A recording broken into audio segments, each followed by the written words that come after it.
रमैनी 7। तैया होते पवन नहीं पानी, तैया सृष्टि कौन उत्पानी। तैया होते कली नहीं फूला, तैया होते गर्भ नहीं मूला। तैया होते विद्या नहीं वेदा, तैया होते शब्द नहीं स्वादा। तैया होते पिंड नहीं बासु, नहीं धर धरण न पवन आकाशु। तैया होते गुरु नहीं चेला, गम्य अगम्य न पंथ दुहेला। अविगत की गति का कहो, जाके गांव न ठाव। गुण बिहूना पेखना, का कह लीजिए नाव। तहिया होते पवन नहीं पानी, तहिया सृष्टि कौन उत्पानी। ईश्वरवादी कहते हैं कि उस समय न पवन था न पानी था। पवन पानी नहीं था मतलब कुछ नहीं था। तो साहब कहते तहिया सृष्टि कौन उत्पानी, उस समय सृष्टि किसने बनाई। कुछ नहीं था तो कैसे सृष्टि बनी। अभाव से भाव नहीं होता। तैया होते कली नहीं फूला, उस समय कली नहीं थी और फूल नहीं थे। तैया होते गर्भ नहीं मूला, उस समय गर्भ नहीं था और उसका मूल रजवीर भी नहीं था। तैया होते विद्या नहीं वेदा, उस समय विद्या और वेद नहीं थे। तैया होते शब्द नहीं स्वादा, न शब्द था और न स्वाद था, पांचों विषय थे। तैया होते पिंड नहीं बासु, न उस समय पिंड था और न बास निवास या वासना थी। न ही धर धरण न पवन आकाशु, न तो धर था न धरण थी, न पवन था न आकाश था। यानी न पर्वत था न पृथ्वी थी, न हवा थी न आकाश था, कुछ नहीं था। तैया होते गुरु नहीं चेला, उस समय गुरु भी नहीं था और चेला भी नहीं था। गम्य अगम्य न पंथ दुहेला, गम्य कहते हैं सरल को, अगम्य कहते हैं कठिन को। ये दो प्रकार के पंथ भी नहीं थे। दुहेला नाम दो प्रकार। दुहेला का भी अर्थ कठिन होता है, लेकिन यहां अर्थ है दो ज्यादा। अविगत का अभिप्राय होता है जिसकी गति का पता ना हो, अज्ञात। अविगत की गति का कहो। जो अविज्ञात है उसकी गति क्या कहते हो। गति कहते हैं चलने को, गति कहते हैं ज्ञान को, गति कहते हैं प्राप्ति को, गति कहते हैं मोक्ष को। गति के कई अर्थ होते हैं। अविगत की गति का कहो। अविगत अज्ञात लापता की बात क्या कहते हैं। जाके गांव न ठाव, न उसका कुछ गांव है न ठाव है। गुण विहूना पेखना, का कह लीजिए ना। जो गुण विहून है, केवल मन की कल्पना है, उसका क्या नाम लेकर के कहते हो, क्या बताओगे, उसकी क्या परिभाषा करोगे। ये 5 चौपाइयां और एक साखी। जगत सृष्टि जो मानते हैं कि कहीं से सृष्टि होती है, आरंभ होती है, अवर्तमान से वर्तमान होता है, अभाव से भाव होता है, उनके विचारों पर यह करारा प्रश्न है।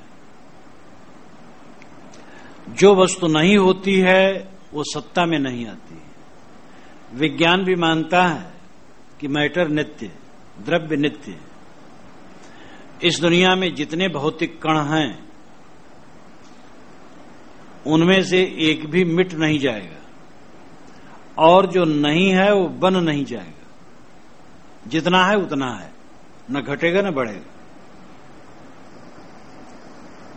तो ये सब नहीं था कैसे संभव है, और नहीं था तो कैसे हो गया।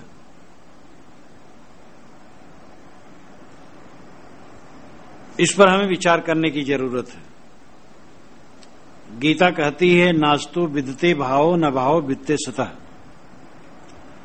असत का अस्तित्व नहीं होता है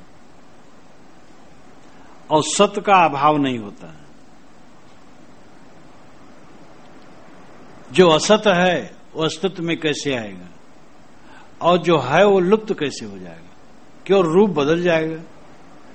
लेकिन सत्ता असत्ता में नहीं जाती है और असत्ता सत्ता में नहीं आती है। ये वैज्ञानिक तथ्य है। जब कुछ नहीं था तब कैसे हो गया। ऋग्वेद में 10 मंडल हैं और 10वें मंडल में 129वां सूक्त है। एक एक मंडल में बहुत सूक्त होते हैं। पहला मंडल और 10वां मंडल, ये दोनों मंडल बहुत बड़े हैं। 10वां मंडल का 129वां सूक्त है और उसमें 7 मंत्र हैं जिसको नासदी सूक्त कहते हैं। ये 129वें सूक्त को नासदी सूक्त कहते हैं क्योंकि मंत्र 7 मंत्रों में जो प्रथम मंत्र है नास्ति शब्द से शुरू हुआ है। नासदा सीनो सदासीत दानीम नासी द्रजौ नो व्योमा परोयत किमावरीव कुहकस सर्वन्नम्भ किमासीद गहनम गभीरम। ये प्रथम मंत्र है। ऐसे और मंत्र हैं जो 7 मंत्र हैं। नासदा सीनो प्रथम मंत्र का शब्द होने से इसको नासदी सूक्त कहते हैं। जैसे केन उपनिषद में केन शब्द शुरू में है इसलिए उसको केन उपनिषद कहा गया। ईश उपनिषद में प्रथम मंत्र में ईश है, ईशावास्यम इदम सर्वम, इसलिए ईश उपनिषद कहा गया। तैसे नासदी सूक्त जो ऋग्वेद के 10वें मंडल का 129वां सूक्त है, इसमें 7 मंत्र हैं और प्रथम मंत्र नासदा सीनो से आरंभ होता है, इसलिए इसको नासदी सूक्त कहते हैं। यह नासदी सूक्त बड़ा महत्वपूर्ण है। सृष्टि के विषय में इसमें कोमल कल्पना है। उसका सरल भावार्थ है, उस समय असत न था, न सत ही था, न पृथ्वी थी, न उसके ऊपर आकाश था। आवरण भी कहां था, किसका कहां स्थान था, क्या गहन गंभीर जल था। उस समय न मृत्यु थी और न अमरता थी, रात और दिन का भेद भी नहीं था। वह एक निर्वात अपने स्वभाव से स्थित था, उसके अलावा कुछ नहीं था। उस समय अंधकार से अंधकार ढका था, अर्थात सर्वत्र अंधकार था और यह सब जलमय था। एक अंकुर था जो तिस यानी भूसी से ढका हुआ था। वह तपस यानी ऊष्मा की शक्ति से पैदा हुआ। पहले काम उत्पन्न हुआ और मन से वीर्य पैदा हुआ। मनीषी कविगण अपने हृदय में विचार कर असत के साथ सत के बंधन का पता लगाया। उसकी किरणें जो सर्वत्र फैली थी, ऊपर थी कि नीचे, वीर्य को धारण करने वाले थे और महिमाएं शक्तियां भी थीं। आत्मशक्ति नीचे थी और इच्छा शक्ति ऊपर थी। यह सृष्टि कहां से आई, कैसे बनी, इसे कौन निसंदेह जानता है और कौन इसकी निर्भ्रांत धारणा घोषणा कर सकता है। यह सृष्टि कहां से आई, कैसे बनी, इसे कौन निसंदेह जानता है और कौन इसकी निर्भ्रांत घोषणा कर सकता है। देवता लोग भी सृष्टि होने के बाद ही पैदा हुए हैं, फिर कौन जानता है कि सृष्टि कहां से हुई। ये सृष्टियां कहां से हुई, किसने पैदा की, किसने नहीं पैदा की, यह सब वही जानता होगा जो इसका अध्यक्ष अंतरिक्ष में स्थित है। और हो सकता है वह भी यह सब न जानता हो। इस 7 मंत्रों का अनुवाद है। इसमें मुख्य 3 बातें आती हैं। पहले संसार नहीं था, सब शून्य था। दूसरी बात, यह कहां से आया, किसने लेकर, क्या लेकर किसने बनाया, इसे देवता और अध्यक्ष भी शायद नहीं जानते हैं। तीसरी बात, इससे ईश्वर अंतरिक्ष में रहने के कारण एकदेशी है और अल्पज्ञ है और अल्प शक्तिमान है। क्योंकि वो जानता है कि नहीं जानता, पता नहीं। चौथी बात है कि इन पंक्तियों से ऋषियों के मन की कोमलता, सरलता प्रकट होती है और अनिश्चय और ईमानदारी प्रकट होती है। ऋषि सरल है, वे पुराणों के लेखकों की तरह दावेदार नहीं है, दावा नहीं पेश करते हैं कि किसी देवता के मूड से सृष्टि पैदा हो गई, गोड़ से पैदा हो गई, ये नहीं कहते। वे कहते पता नहीं कहां से पैदा हो गई, ये सब नहीं रहा होगा। और बीच में ऐसी बातें कहते हैं, मन से बीज पैदा हुआ, ये हुआ, वो हुआ, ये तो सब शरीरधारी को होता है। तो बातें उलझी, कोमल कल्पना है, निर्णय नहीं है। लेकिन ये एक सूत्रपात है। सृष्टि के विषय में ये कहा गया और यही बात को लेकर के आगे बड़ी बड़ी कल्पनाएं गढ़ी गई। सदगुरु कबीर इस नासदी सूक्त पर मानो प्रश्न करते हैं कि जब कुछ नहीं था तो कहां से पैदा हो गया। उस समय असत नहीं था, सत नहीं था, पृथ्वी नहीं थी, उसके ऊपर आकाश नहीं था, आवरण कहाँ था, किसका कहां स्थान था, ये सब नहीं था, वो सब नहीं था, जो बारंबार कहा। तो साहब कहते हैं तहिया होते पौन नहीं पानी, तहिया सृष्टि कौन उत्पानी। नासदी सूक्त पर यह पूरा प्रश्न है। ये सब नहीं था तो कैसे हो गया। वैदिक ऋषि सरल हैं, ये वेदों को पढ़ने से भी पता लगता है। पीछे से लोगों ने कहा कि वेद वचन ईश्वर का बनाया है, लेकिन पूरे वेदों में कहीं भी प्रथम पुरुष की क्रिया के रूप में नहीं लिखा है कि मैं ईश्वर ये आज्ञा देता हूं, कहीं नहीं। तो वेदों के रचयिता विनम्र है। वेदों के रचयिता यहां तक कहते हैं, ना बीजानाम यदि वेदमस्मि नड़िय सन्नद्धौ मनसा चरामि। मैं नहीं जानता कि मैं क्या हूं, मेरा उलझा हुआ मूढ़ मन इधर उधर भटकता है। कितनी सरलता है। तो वेद के ऋषि सरल हैं और वे ये कल्पना करते हैं सृष्टि नहीं रही होगी, फिर हुई। कैसे हुई पता नहीं। हो सकता अध्यक्ष जानता हो, आकाश में जो बैठा हो सकता वो भी न जानता हो। वस्तुतः अनादि जड़ चेतन के गुणधर्मों के स्वभाव से, गति से, शक्ति से ये संसार अनादि है।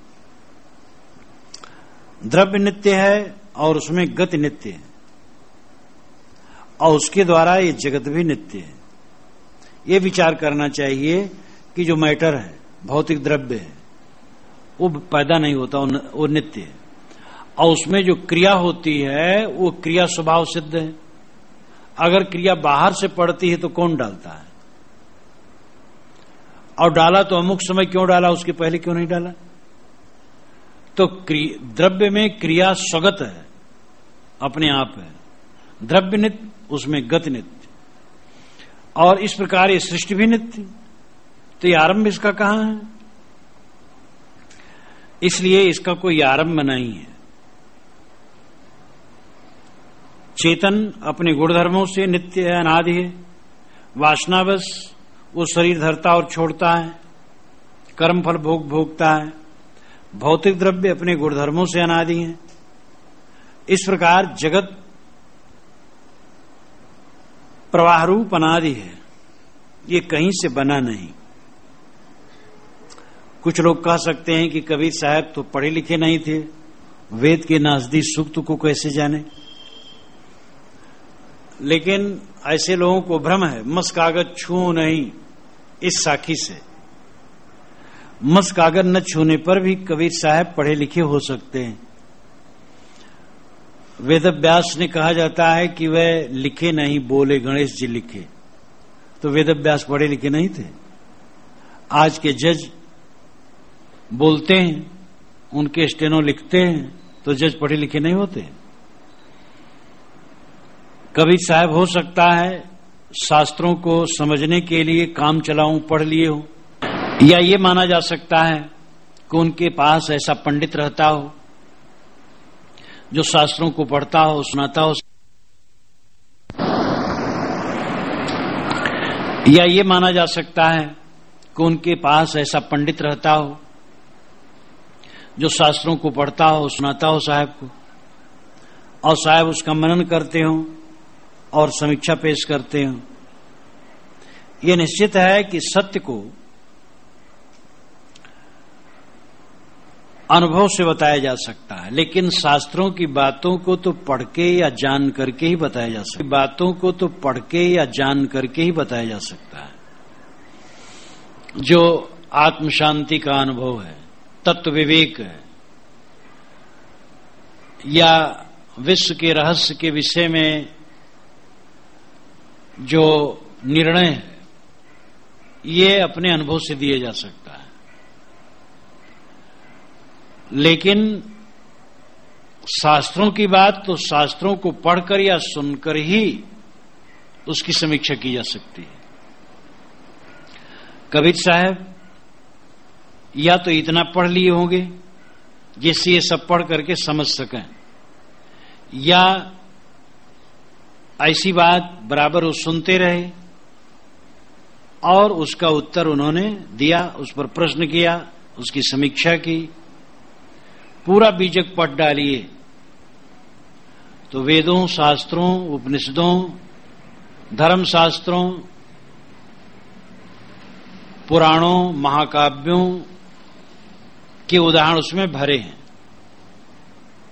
इतना सघन ज्ञान शास्त्रों का सहज नहीं है।